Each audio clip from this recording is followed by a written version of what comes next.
नमस्कार दोस्तों।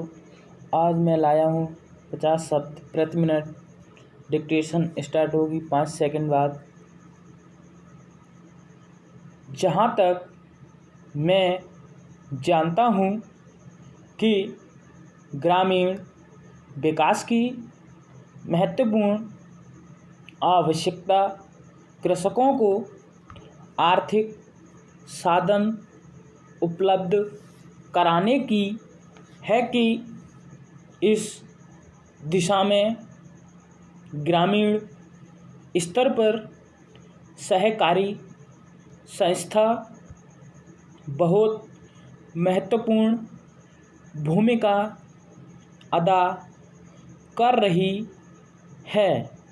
इसीलिए उसने इस क्षेत्र में किसानों को आवश्यकता अनुसार कृषि उत्पादन बढ़ाने के लिए सहकारी संगठित ढांचे से अल्प और मध्य अवधि ऋण के रूप में इस वर्ष लगभग 50,000 करोड़ रुपए का ऋण वितरित किया जा चुका है, जिसे न केवल नगद अपितु खाद, बीज एवं कीटनाशक के रूप में प्रदान किया जाता है। इस ऋण की वसूली कृषकों से फसल बेचने के उपरांत की जाती है।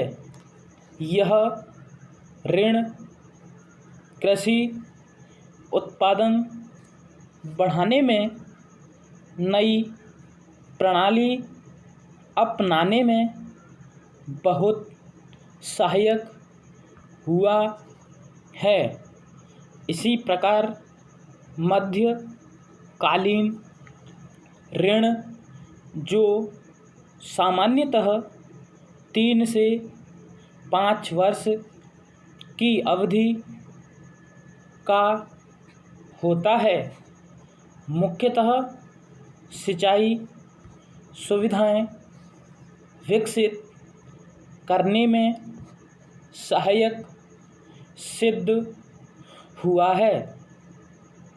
इसके साथ साथ सहकारी भूमिका विकास सिंचाई बैंकों के माध्यम से कृषकों को दीर्घकालीन ऋण उपलब्ध कराया जाता है, जिसका उपयोग भूमि सुधार, लघु सिंचाई साधन के विकास और भूमिगत जल दोहन कृषि यंत्रों के खरीदने, फलोत्पादन विकसित करने हेतु किया जाता है।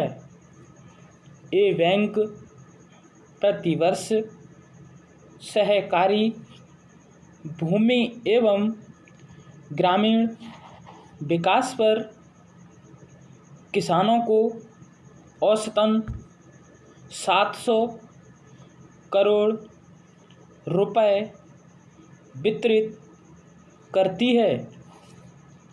हमारे देश में कृषि विकास ग्राम विकास का मुख्य आर्थिक आधार माना जाता है।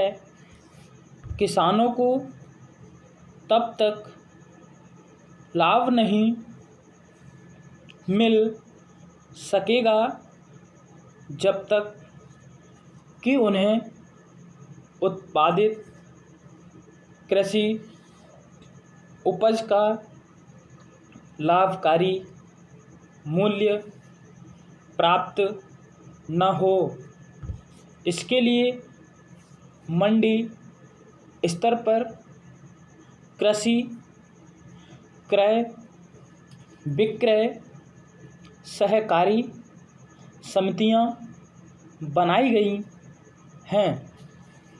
एक तरफ से ये समितियां किसानों को समय समय पर रासायनिक खाद उपलब्ध कराती हैं, उन्नत बीज फसल के समय देती हैं, कीटाणु नाशक दवा मुहैया कराती हैं, उन्हें कृषि उपज का लाभकारी मूल्य दिलाने और उपभोक्ता सामग्री सुलभ कराने का प्रयत्न भी करती हैं।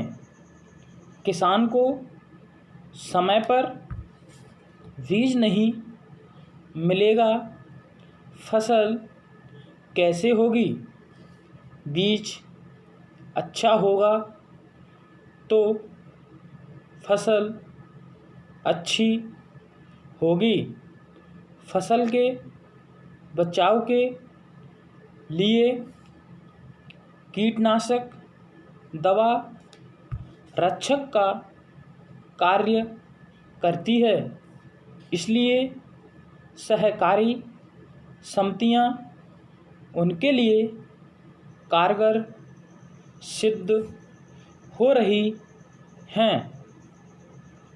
महोदय, कृषि उत्पादन का पूरा आर्थिक लाभ किसानों को तब प्राप्त हो सकता है जब ग्रामीण क्षेत्रों में ही कृषि उपज का संसाधन उपलब्ध हो।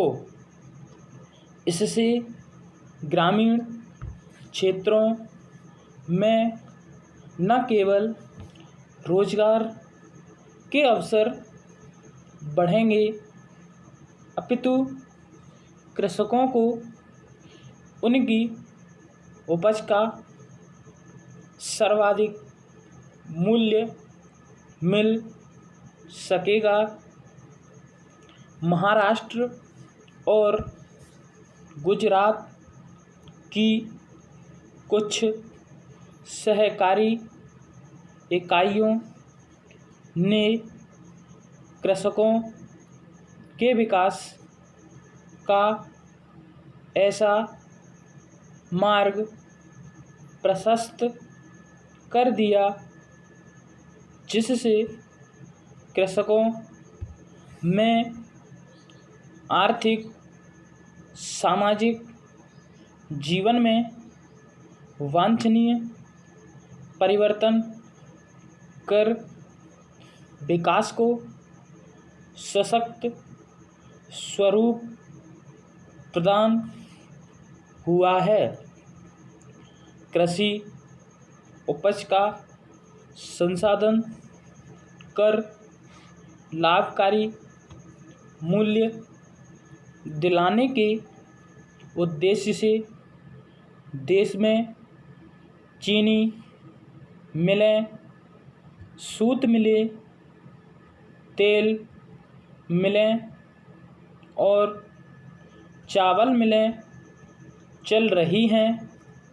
इन इकाइयों ने विशेषतः सहकारी चीनी मिलों ने ग्रामीण विकास में बहुत महत्वपूर्ण योगदान दिया है और सिद्ध कर दिया है कि सहकारी संगठनों की ग्राम विकास में सबसे अधिक महत्वपूर्ण भूमिका हो सकती है। स्टॉप।